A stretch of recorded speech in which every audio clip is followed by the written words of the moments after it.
Assalamualaikum warahmatullahi wabarakatuh, sahabat Tera Cinta dimanapun panjenengan berada. Doa terbaik untuk panjenengan semuanya. Salam cinta, tetap tebarkan cinta di mana-mana. Cukup lama kita tidak bersua, mudah-mudahan panjenengan semuanya senantiasa sehat dan berbahagia, hari-harinya selalu indah nggih, mudah-mudahan nggih. Menarik sekali ketika berbicara tentang rasa. Ini dalam video kali ini ada seorang penanya yang menanyakan kepada beliau, guru kita Kiai Buya Syakur Yasin MA, perihal tentang rasa. Seperti apakah paparan dari beliau? Mari kita simak bersama-sama, kita belajar bersama-sama, semoga bisa diambil manfaatnya. Terima kasih. Wassalamualaikum warahmatullahi wabarakatuh.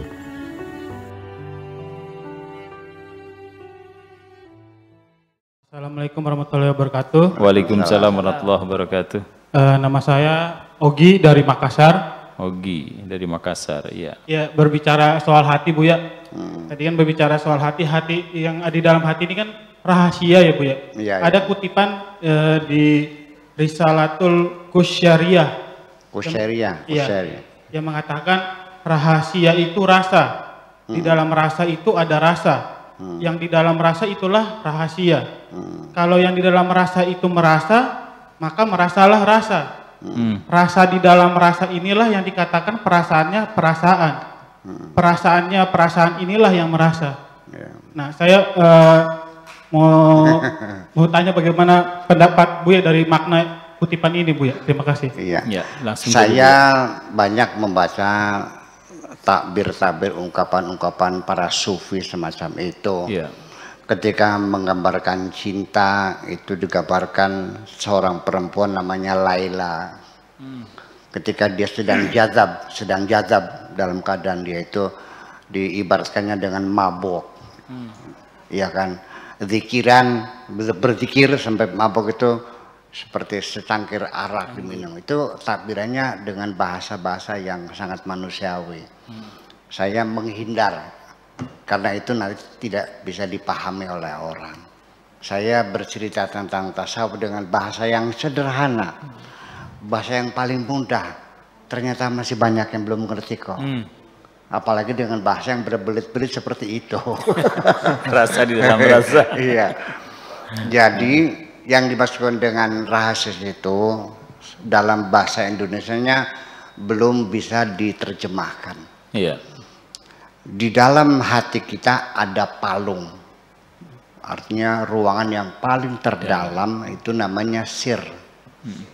Iya, namanya asrar. Kalau terjemahan vocabulary pakai Google, ya mananya rahasia. Tapi di dalam ilmu tasawuf, sir itu adalah palung hati yang paling dalam, yang tidak bisa dimengerti, tidak bisa diintai, tidak bisa diamati oleh makhluk siapapun. Sekalipun malaikat dan setan pun tidak tahu apa yang ada di dalam sir itu. Kecuali hanya Allah yang tahu. Hanya Allah dan dirimu sendiri. Nah, makanya di mana akidah, keyakinan, kepercayaan kita ini apakah masih di dinding hati, apa sudah masuk di hati, ataukah sudah ada di dalam palung hati itu. Nah, seorang waliullah itu adalah orang yang sudah punya tingkat rasa yang tinggi. Sehingga dalam berkomunikasi itu seringkali mereka sudah tidak menggunakan bahasa formal lagi, bahasa verbal lagi. Tidak usah kau ucapkan, sudah tahu. Karena bagaimanapun ketika sir itu diam, nggak ada yang tahu. Tapi ketika berbicara, ketika levelnya sama, bisa merasakan kok. Ya, kita dengan pengalaman saja, nggak usah pakai sir dah. Pakai pengalaman karena saya sering menemui tamu bermacam-macam. Ketika datang seorang perempuan mengatakan, terima kasih Buya, saya bisa ditemuin. Saya mohon maaf barangkali mengganggu. saya datang ke sini minta barokah Pak Kiai dan minta doa. Saya bilang, saya sudah paham. Suami kamu berselingkuh kan? Nanti datang nggak usah cerita lah, saya paham kamu utangnya banyak. Dari sorot mata saja, kalau matanya burem gitu, itu lagi sakiti hatinya itu. Kalau matanya tuh goncangannya seperti itu, muter-muter lagi banyak utangnya gitu.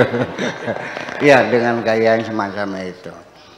Ya, sampai dengan logat yang diucapkan juga saya bisa menebak ini orang Sumedang, ini orang Subang, Purwakarta, ini orang, ya kan. Kalau bilangnya Kayonge, orang mana tuh? Wong Tegal. Tegal. Iya kan.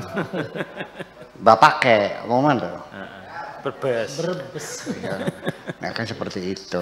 Jadi rasa yang dialami oleh para aulia itu tidak akan bisa dideteksi oleh siapapun. Sehingga mereka mengatakan andaikan para raja itu paham kebahagiaan yang kami miliki sebagai kekasih-kekasih Tuhan, pasti para raja akan memerangi kami.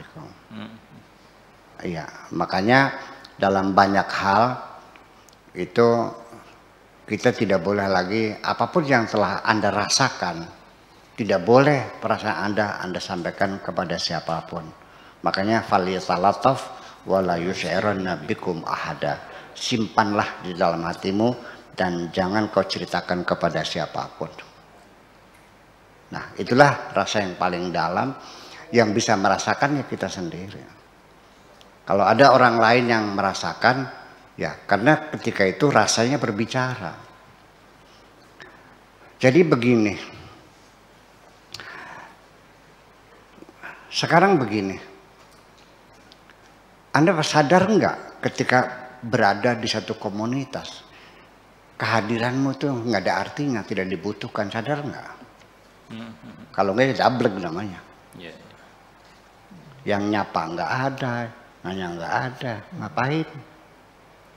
Ya, rasa tidak nyaman semacam itu. Jadi artinya bahwa ungkapan semacam itu adalah ungkapan-ungkapan yang kadang-kadang bahasanya juga sulit dipahami. Karena bahasa rasa yang paling dalam itu nggak bisa dipahami. Jadi percuma saja akhirnya orang nggak paham juga. Daripada saya berbicara nggak paham, ya lebih nggak usah bicara, sama aja bohong. Beda hanya dengan keilmuan. Nah beda. Kalau ilmu mah bisa dirumuskan, ada rumusnya. Apakah itu musik, apakah itu novel, apakah itu fisika, apa kosmologi, bisa kita uraikan dengan angka-angka kan gitu. Nah kalau dalam bidang ilmu pengetahuan, ketika Anda menceritakan seseorang, menerangkan seseorang, kemudian juga orang itu tidak paham, coba introspeksi, jangan-jangan Anda sendiri belum paham. Ya, ketika Anda tidak mampu menjelaskan, berarti Anda belum paham dong. Kalau orang paham, pasti anak kecil juga paham. Dan yang namanya berkomunikasi bukan kerennya bahasa, bukan indahnya ungkapan, tetapi yang penting dapat dipahami oleh orang yang mendengarkan semacam itu.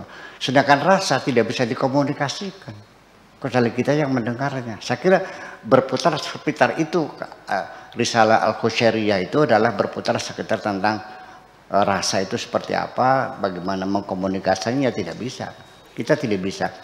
Belum ada bahasa manapun yang bisa melukiskan perasaan kita. Itu makanya sampai rasa cinta pun pada akhirnya, kenapa engkau mencintaiku? Kalau karena kamu kaya, bohong. Karena kamu ganteng, nggak benar.